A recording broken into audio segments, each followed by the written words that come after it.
The extended self in a sentence is you are what you own, you are what you possess. Marketing has had a role in exacerbating these tendencies, but it didn't create them. Welcome to A History of Marketing. I'm Andrew Mitrak, and this week I'm joined by Russell Belk, professor and Kraft Foods Chair in Marketing at York University.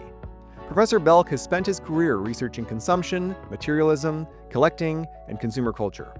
In 1988, he published Possessions and the Extended Self, which is among the most widely cited papers in the field of consumer research.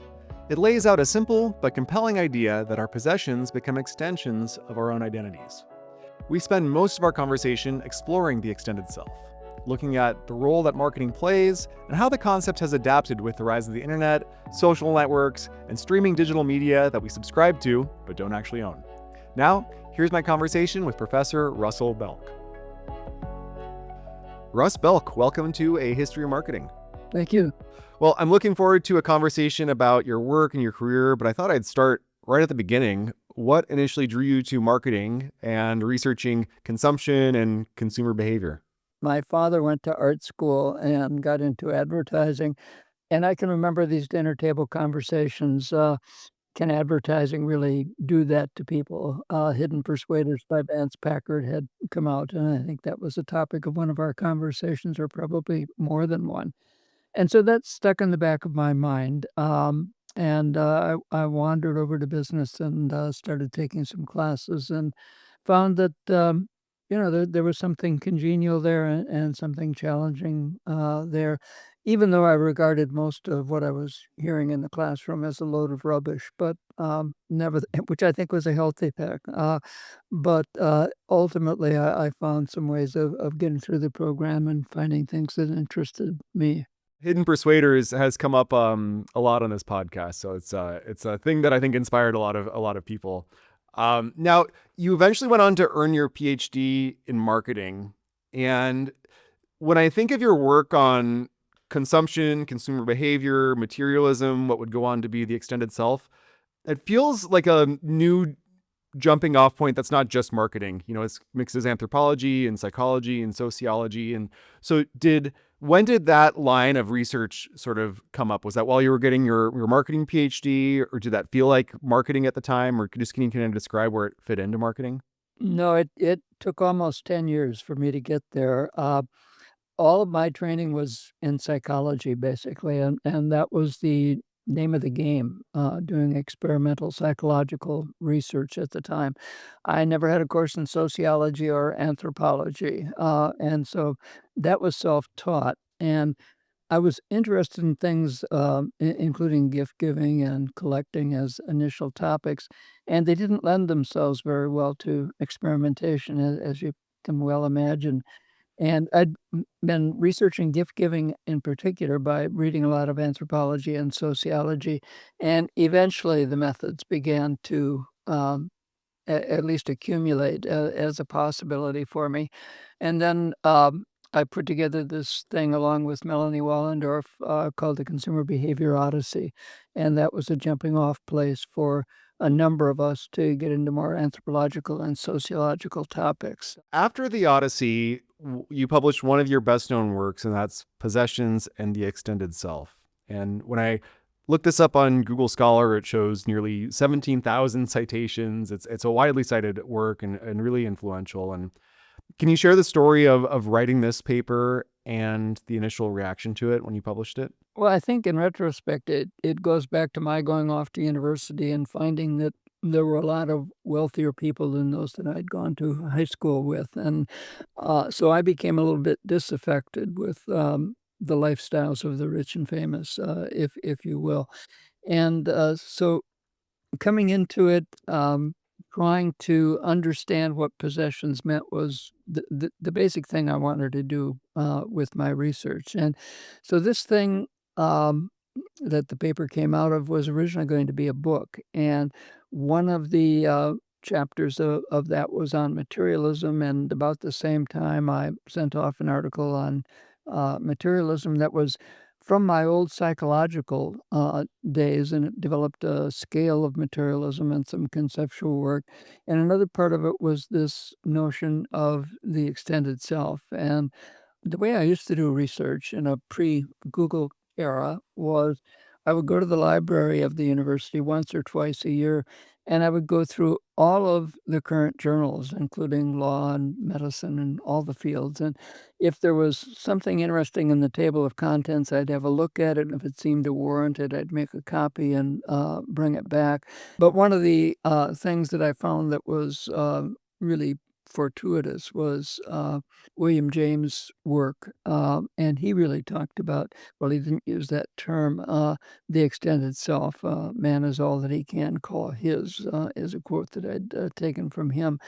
And I also happened to be reading some of his brother Henry James' work, and found that the themes that Henry James talked about in fiction were similar to some of the things that William James was talking about in psychology. And so those were among the pieces.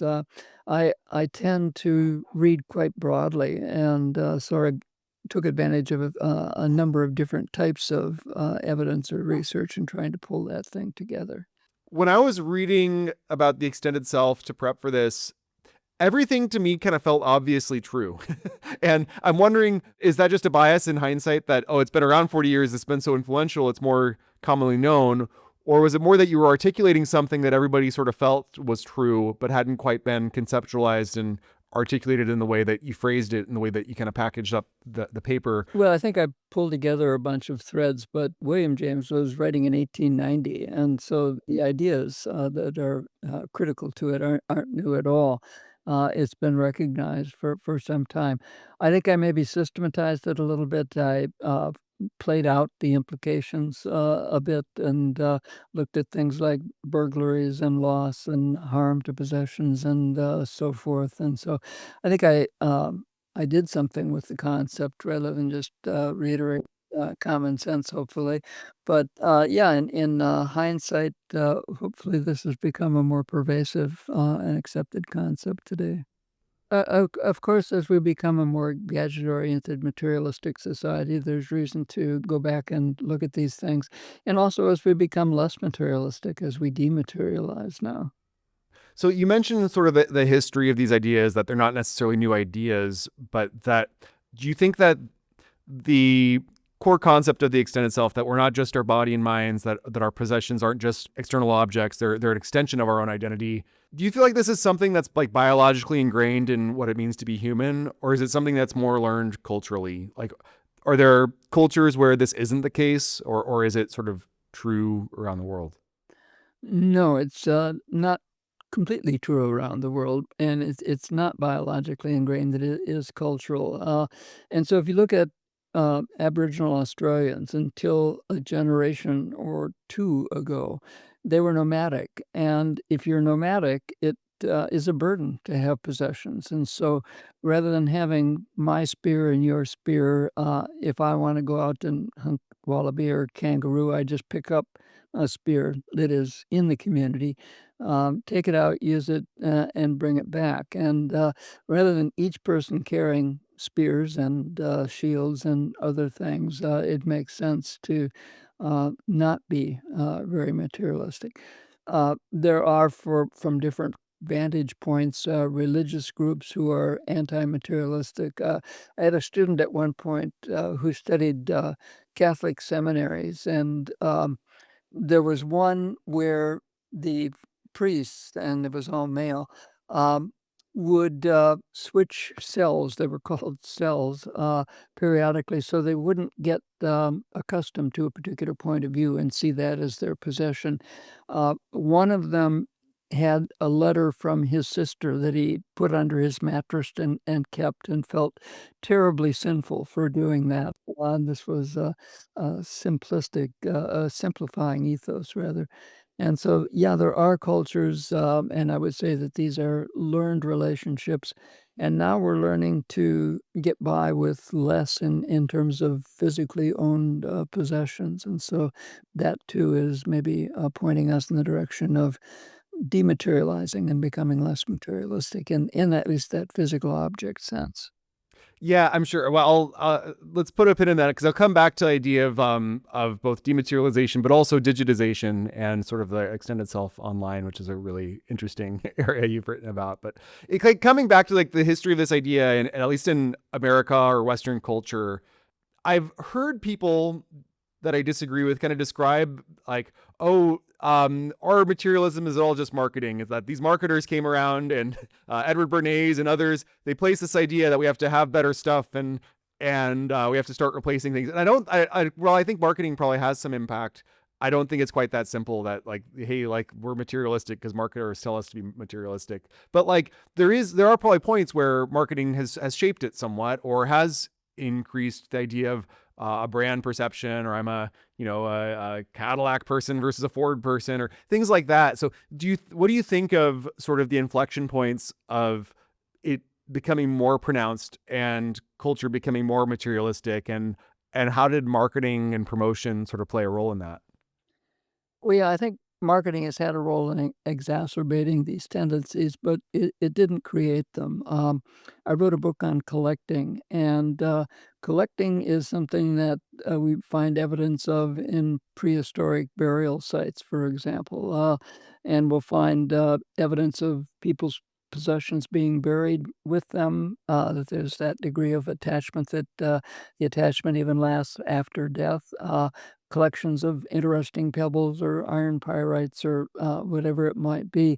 So I don't think that notion of possessing things and presumably, although it's prehistoric, extending ourselves into them is anything new. But definitely marketing, starting at least with the Industrial Revolution, has done things to encourage people to buy more things more frequently. There's a French Annales school, and one of the books is looking at prehistoric, well, not just prehistoric, but actually 17th, 18th century. This is Fernand Braudel. Um, Possessions of peasants in the 17th, 18th century, and they would have a change of clothes. They would have maybe a pot and a pan, and that was about it. Not very likely to go to the store and buy trinkets or gadgets or doodads. And obviously that became more feasible with the Industrial Revolution because we began to have jobs and income and things that we could do other than working in the household, for better or for worse. But that income and the cash economy and the rise of capitalism have had a lot to do with promoting and encouraging people to be more conscious of things like brands. And branding itself is not new either. It goes back a couple of thousand years in China, for example. And so it's not that there's nothing new under the sun, but marketing has had a role in exacerbating these tendencies rather than creating them. So if marketing has sort of played a role, or sort of they didn't create the spark, but it kind of poured gas in the fire, are there any specific case studies that are sort of early of like when you feel like, oh, this is an example of sort of a modern use of a brand or a company deliberately sort of feeding into this idea of the extended self, or a company that's specifically designing things with the intention of its consumers sort of seeing this as part of their identity? Do you have any thoughts of when that first started kind of deliberately happening? Well, I think it probably started, no, it may not have started, but it was certainly alive with luxury goods companies. And initially having bespoke goods that were, only available to the extremely wealthy kings and queens and people that were high in society in one way or another, but eventually became trickled down, if you will, or became available to the masses. And some of the things that were done were trying to emulate these lifestyles with much cheaper versions. Populux is one term for that. There are several. But also companies, I don't know if you ever remember any of the magazines that would have instant collectibles in them. And so you could either buy one at a time or get the whole collection, which isn't really collecting. you're just curating at that point at best. But they were also catering to that notion that you too can have a fabulous collection like the art collectors that spend millions of dollars on these things. But it was a cheap imitation version of these lifestyles, if you will. And I think that probably got exacerbated in the 50s when there were things you would go to the movies or you would go to the supermarket and you could get a limited edition of a plate collection. And if you went every week, you could get the whole collection, or you went to every new movie that came out. And these were cereal collection, literally cereal, because some of them came with cereal, cereal, and laundry detergents and so forth. And so I think that was also catering to this urge that post World War II, we have more disposable income. There are more things to buy. It's a wonderful consumer world. We have all of this pent up demand after having sacrificed for the war effort. And now it's time to get back home for the women that were working at the time and to start buying things for the household and for yourself. I know you probably revisited The Extent itself and the ideas of it several times since you published it originally in the late 80s. But it was originally written in this sort of pre-digital world. And now now we are in this digital world. And how did digitization and the internet and social media and maybe the metaverse or all those things, how do those things kind of change the concept of The Extent itself? Yeah, the extended self in a sentence is you are what you own. You are what you possess.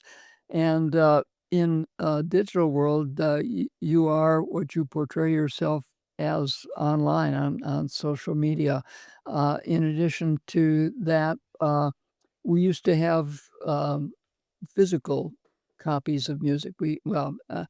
Eventually originally, we didn't. We made music together, and then Thomas Edison, began to have these wax cylinders, and it became a commodity, and then we began to get into an era where we had, consumer tape recorders, and we could do, with cassettes, mixtapes and send them to people. Now maybe we can do, a curated, playlist, for people, but, we don't send them physical music any longer. We send them a clip of a videotape of a group playing a particular song. Um, Further to that, I guess I would argue that we now you are now what you can access, and so that's the sharing economy coming in, the so-called sharing economy, because it's not really about sharing at all, but short-term rental of things with Airbnb and Uber and so forth, access to rides, access to vacation homes, and so forth. Uh, Furthermore, besides dematerializing that once physical collection of music or movies, because we now can rent them, we now can subscribe. You mentioned Spotify earlier. Spotify and Netflix give us access to things that we never own. Merely have access to them as long as we pay our subscription fees. So the sharing economy, the subscription economy, and the streaming economy have sort of all come together. At least those are our technologies so far that have allowed all this to happen. And, some of those are truly anti-materialistic. Some of them are just finding a new way to capitalize on the latest technology, and we may be able to downsize in our rented inner city apartment that we no longer have to buy furniture for because we can rent that too. That we can live a less materialistic lifestyle, um, and in a smaller space, and uh, Gen Z and millennials, for that matter, really started that trend of moving back into the city from the suburbs. That reversed a bit during COVID-19, and now that millennials are having larger families, they're moving out to the suburbs and sometimes the exurbs as well. So uh, these are various trends that are affecting the degree to which we own things. It used to be the American dream to buy a house, fill it up with stuff, buy a bigger house, fill it up with more stuff ad infinitum. Now I think there's some alternative visions, small house movement and so forth. And we've had, since ancient Greeks and Romans, various anti-materialistic ways of living a life, living a lifestyle. And now we just have some new possibilities. But the truly anti-materialistic practices have never gotten a foothold, even during COVID, where they've been more than a third of the population. And that's probably a high estimate that most of us are still materialists at heart or possessing things, even though those things may be ephemeral and non-materialistic. There's so much to unpack with everything because there's a lot a lot there. I feel like we just covered several decades of trends in a very short period of time. I'm wondering. You mentioned one of the phrases you says is that you mentioned is you are what you can access, and I wonder if it's also you are what you choose to access. Like myself and anybody else, we both have access to YouTube, but what we choose to watch on YouTube is completely different. I have no idea what somebody else watches, and mine is mine. Or or like same with Netflix. My wife and I can both have a subscription, but almost entirely watch different shows on it because of our own little profiles, and that sort of there is still some element of curation and really like how we spend our time is more of a reflection, or how we have access to the thing, but how do we choose to spend our time with that thing kind of defines us more. Or like, yeah. That's true individually, and we could also make that known by, featuring the music that we're listening to on our social media channel, whatever it might be. But at the same time, at the aggregate level, there are lists of, this week, what are the popular Netflix shows, and how does that break down by demographic, and so it isn't entirely a secret, what we consume, at least in the aggregate, although individually it may be, as long as we choose to keep it secret.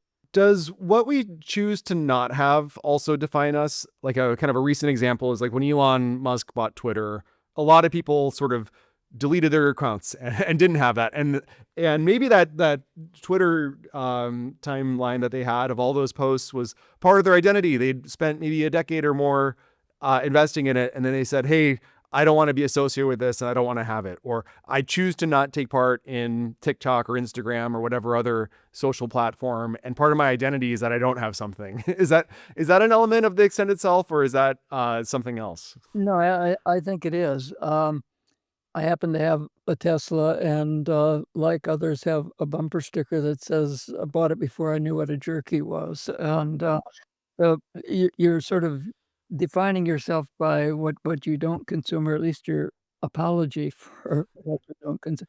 There was a time in the early '70s when the Arab oil embargo drove, gasoline prices up, and in that case, having a small, modest, small gas-consuming automobile was a high-status thing to do, and having a big, dinosaur of a car that, obviously consumed a lot of gas was a stigma, and so, it can be that consuming less can be a popular thing to do.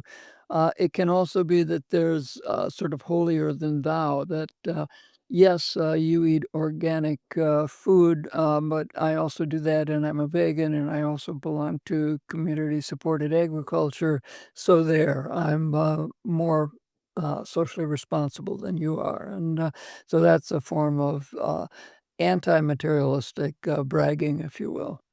One of my personal experiences with the digital part, we mentioned Spotify, is that I was really late to adopt any streaming platform for music. In fact, I still haven't adopted Spotify because, strangely, one of my favorite artists, her name's Joanna Newsom. She's not on Spotify. She's on all the others, but she's not on that one, and she's chosen to not. And it's like I won't even touch Spotify because it's I publish this podcast there. I hope people find it on there, but it's missing one of my favorite artists to this day, which it's a funny holdout. But even when the iPod first came out, though, you manually loaded music onto it. You could buy your album on iTunes. You could rip a CD onto the computer. You could use some peer-to-peer sharing illegal method, which of course I never did to get it on there. I would never do that. But there was effort into it. Was digital, but it was still curated. That it wasn't the whole universe of music. That I had my bootlegs and my live music. And sometimes when I ripped a CD on and I didn't recognize it, I manually put in the artist's name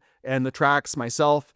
And because I had spent time on it and I had assembled it myself and I had memories of when I discovered each of those, it was really something that I was very hesitant to part with, because it was my iPod with my music and my iTunes that I had poured effort into. And even though streaming like has all that stuff and more, it felt like I was losing something with that digital part. So I'm wondering, there's these funny transitional periods within digital where there was still a physical element to it. And I'm wondering if your research ever kind of came across that portion, or if this little anecdote sparks any portion of your research.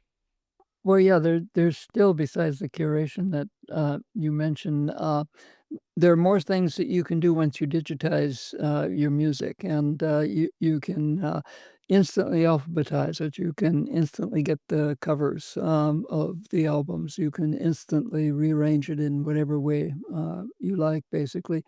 And those are things that are made possible by digitizing it. So if we didn't see some advantage and some greater ease, we probably would be more reluctant to adopt the technology until it becomes almost force of nature. There are still people that don't have cell phones, but very few. I mean, even in India, that's true, and China certainly.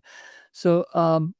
Yeah, I think that we gain something and we lose something, but the whole phenomena of not needing to own things, being able to get by in what might become a post-ownership society, even our clothes, Rent the Runway and so forth. You can have a fabulous collection of clothes or handbags that look like, to an outsider at least, you're extremely wealthy, but in fact, you're subscribing to a service that allows you to have access to those things. So the notion of post ownership is something that is not decided, certainly, and I think we all like to have some things that we can hang on to, and we lose something as well. My parents and maybe yours had troves of old love letters that they bound together and kept for future reference.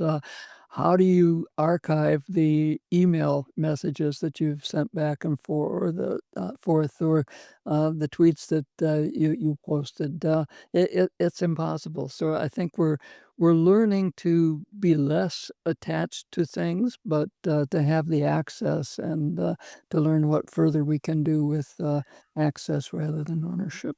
It is a trade-off, and I'm wondering just how, not necessarily me as a marketer, just as a human, like now that I'm aware of the extent itself, how should I think about it in my day-to-day life? Is it more just being aware of it, and if or is it trying to be less materialistic proactively, or embrace that I inherently, because of my culture, have some sense of materialistic tendencies, and just be aware of that and not try to fight it because it's impossible to get rid of it now. Or what is sort of the takeaway of what I should do with it? Well, I mean, that's up to you. My mother died a few years ago, and I'm an only child, so I had to go through her possessions. And I found that there were many things that were deeply meaningful to her that meant absolutely nothing to me. Photographs are probably a good example. I threw away probably 60 or 70% because I didn't know who these people were, and they meant nothing to me, even though they meant obviously a great deal to her.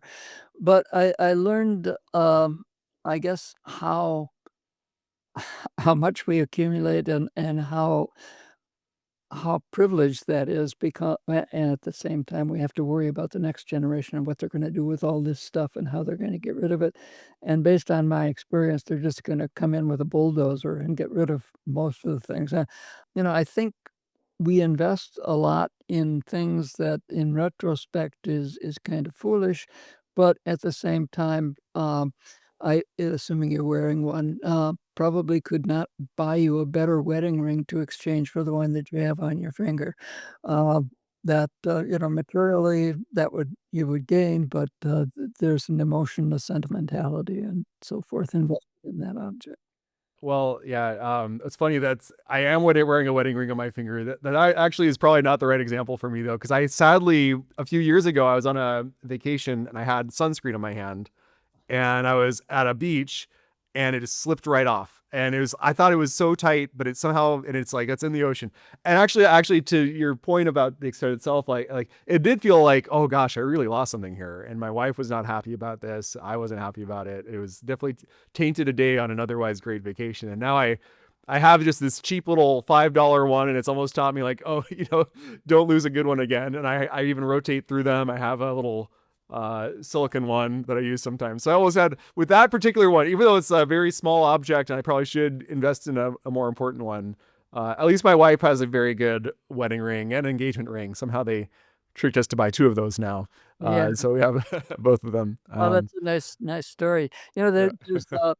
There's a film called Harold and Maude, sort of Oh yeah. classic from the '70s, and, an octogenarian and a teenage, boy that meet him probably, and, he gives her a ring, at one point, and it's meant to be like an engagement ring, and she thanks him very much, and she takes it and throws it out in the middle of the lake, and she says, "Now we'll always know where it is." And so, a different attitude toward the meaning of the thing, the object, it's truly the meaning behind it.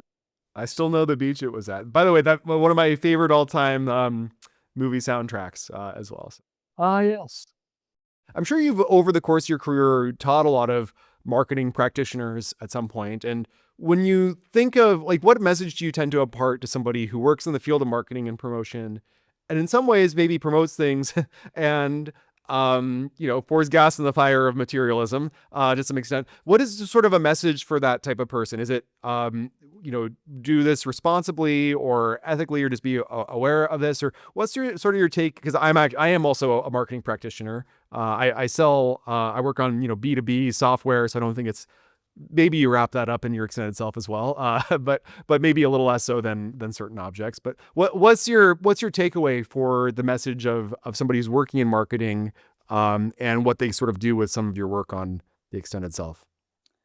Well, I'd like them maybe starting with themselves and their possessions to think about the relationship between people and things, and then to sort of back away from that. And if you're going into marketing, think about what the hell are you doing?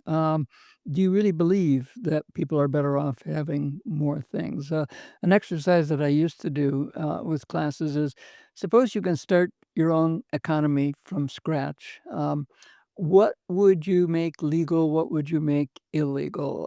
Or if you need to, what would you have age restrictions on or some other restrictions? And so, okay, can you have guns in this society? Well, what about automatic rifles? What about knives? Knives can kill people too. What's the difference there? And they'll come up with something lame like, well, it's more personal, or you have to give it more thought. At any rate, building your own economy and, would you make marijuana legal? Would you make it illegal? Well, what about heroin? What about junk food? Just what are you doing to try to get them to think more broadly? For my I currently teach. I just teach 2 courses a year, shamefully, but I have a PhD seminar that I teach actually every other year, and master's introductory marketing class that I like to teach just because I have a lot of fun with it.